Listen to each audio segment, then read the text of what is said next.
So I skipped a few steps because I got really impatient and I wasn't at all sure how this was going to turn out. I kind of just winged it with these. They're different thicknesses. The angle wasn't quite right on this, so when I clamped it in, I actually ended up having to bend this piece a little bit. And I thought, man, this is such a joke. This isn't going to go anywhere. So I didn't video these steps, but anyway, it's fairly intuitive what happened here. The way I made it is I sketched out the layout that I wanted, and then I put these pieces on there, these end pieces or side pieces, and then basically just lined them up on this in order to get these blocks here, to get the angles. They weren't perfect, but I don't think it needs to be perfect. It's the beauty of such a simple instrument is that it doesn't need to be perfect as long as it functions. So anyway, I got a little bit of cleanup to do because I wasn't perfect on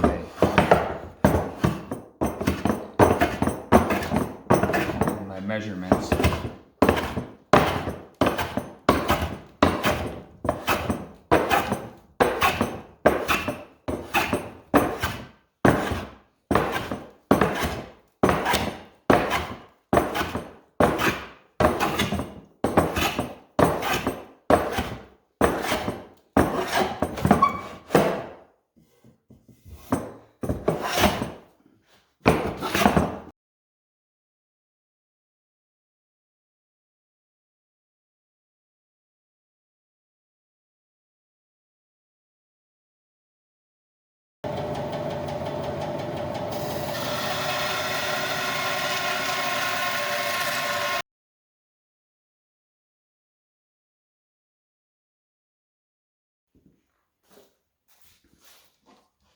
I tried the first time with cedar, and I think it would have worked nice, but it was a little bit too small. I forgot that I messed up on my sizing a little bit here, so this one won't fit.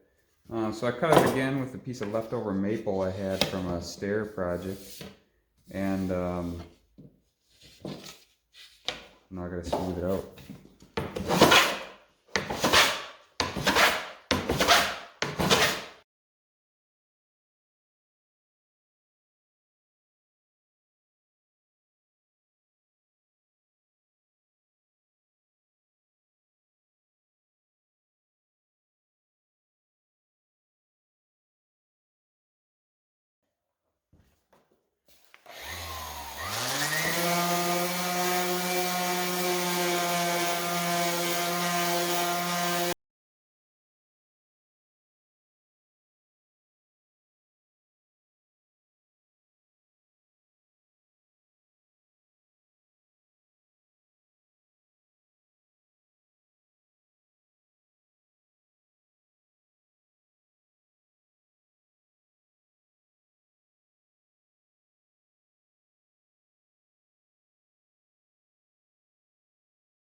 So I did a dry run on it, and then I just got started.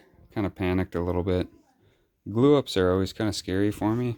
I don't know, I feel like the clock is ticking and you kind of got to get it right. I mean, you put in all this effort, and if you screw it up, well, you know, usually the only option is just to start over after screwing up a glue up.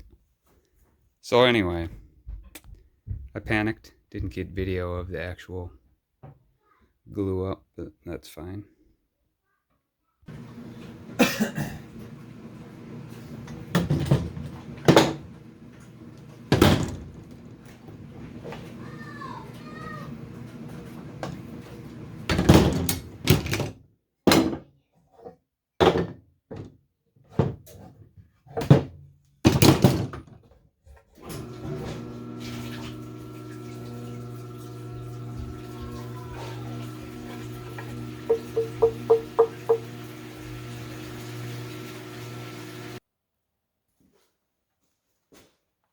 It's looking pretty solid. Just got a little bit of cleanup to do and figuring, and you know, just some kind of aesthetic stuff that's not necessary, but hard to pass up on. I'm going to put a little bit of an angle on these ends here.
So I wanted to clean this edge up a little bit, but of course with the grain running like this, this just broke off as soon as I hit it with the plane. It's not a big deal. I'll just make this corner a little bit more round, but I guess the point is, you know, this is what happens when you have the grain going the short way. You know, really I should have just taken a piece where the grain was going like this, but you know, trying to save my precious walnut for other projects, so try to, you know, be as efficient as possible with scraps that you have.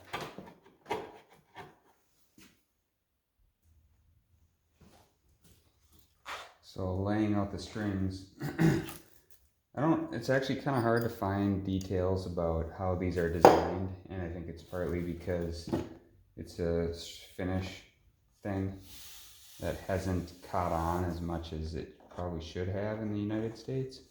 And the other reason is maybe because there aren't any real rules about making these things. There's a few rules, but generally it's a pretty simple instrument, and I think you can get away with a certain amount of flexibility in how you design it.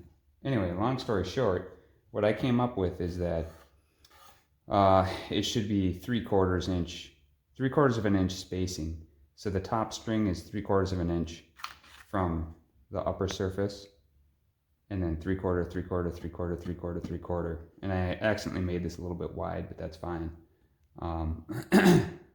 So the important part is the distance from this location here where your hand rests down. That should be consistent from instrument to instrument, just to make it easier to play across different instruments.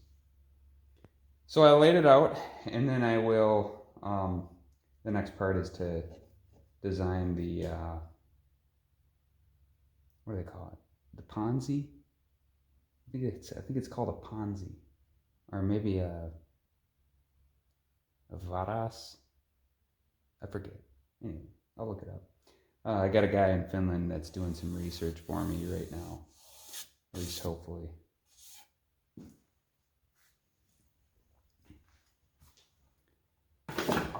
I'll just do 3/4 from there and 3/4 from here.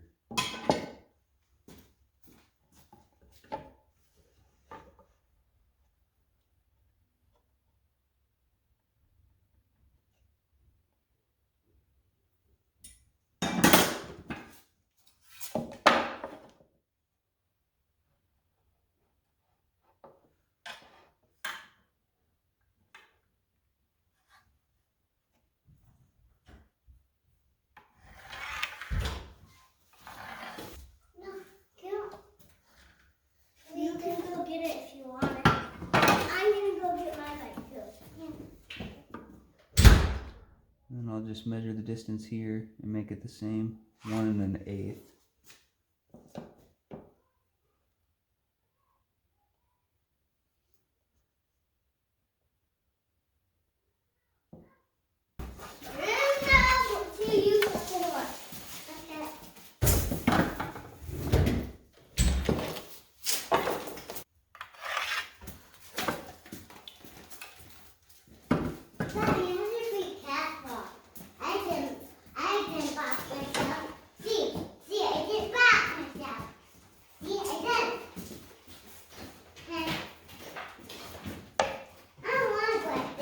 Then I'll make it perpendicular to the center line.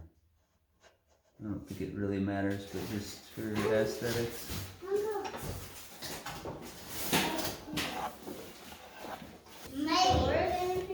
So I figured might as well make the Ponzi out of elm, because, you know, splitting elm.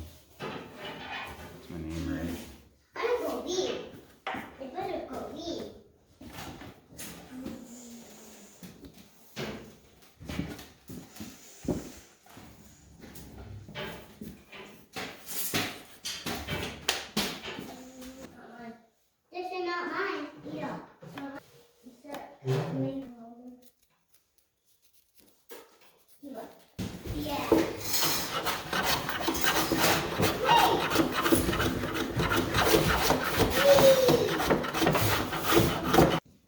So I whittled it down a bit.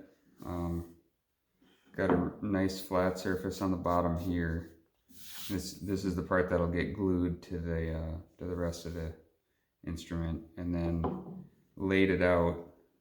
This is approximate shape of the part that's going to get cut out.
Yeah, it should work. It's a little thin right here because I didn't realize how close it was going to end up being to the surface, but it should be fine. So I want to take off all the old finish and flatten things out, and then I can glue the pomosing on, and then I don't know, we're starting to get pretty close. I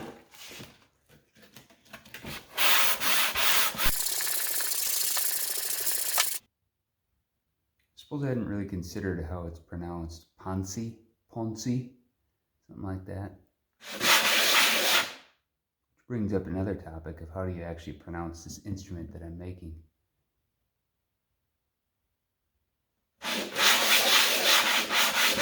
I'm not really sure, honestly. Kantele, kantele, kantele, kantele, kantele. I don't know, something like that. I feel like my tongue is a little bit too thick to say it properly.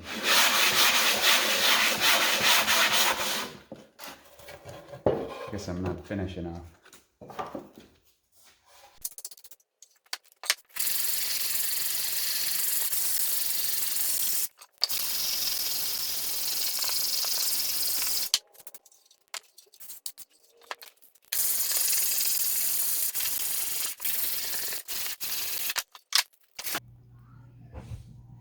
Once again, chickened out on showing the glue up. But anyway, I got this glued on there. The hardest part was cleaning that out. I did that as best I could, just to get the glue out of there, because otherwise it's a real pain to get in there. I actually probably should have cleaned this up a lot more too, because I don't know, it's going to be tough. It's going to be a challenge to clean it up. But otherwise, looks pretty good.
Wow, that looks amazing. Even better than I thought it would. So there aren't too many details about specifics of kantele design. You know, for instance, how high, what's the proper height of this, this pin here, you know, and then what's the spacing of the strings. As best I could figure, the dimensions that I found were the width at this point is about 4.5 inches. So if you assume equal spacing and equal distance from the edges, that's a spacing of about 3/4 of an inch.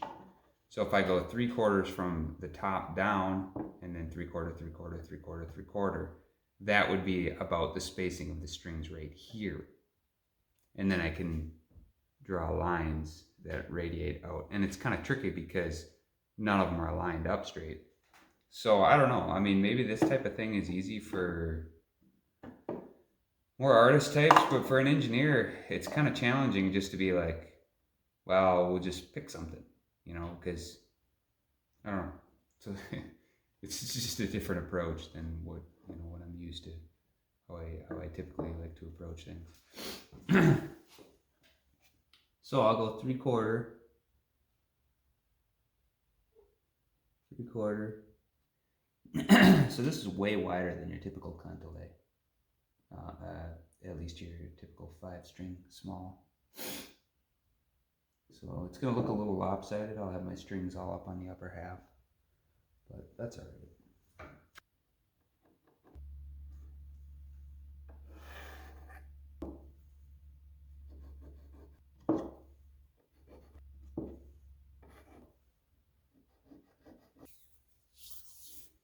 So I drilled the pilot holes already with a much smaller size, and then I'm using a 3/16 bit for the zither pin, and I set the depth on the drill press slightly longer than the end of these threads.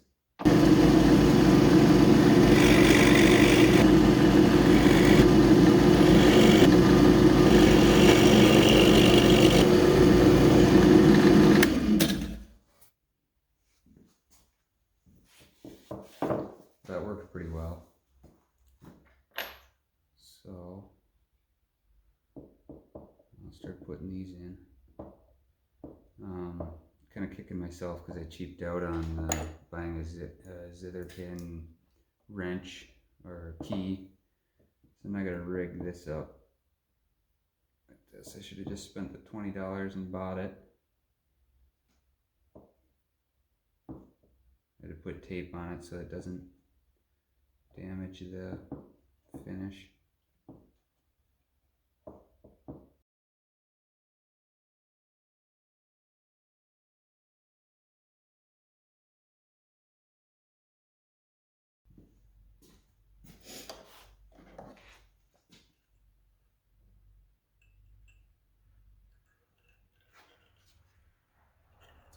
So we make a loop.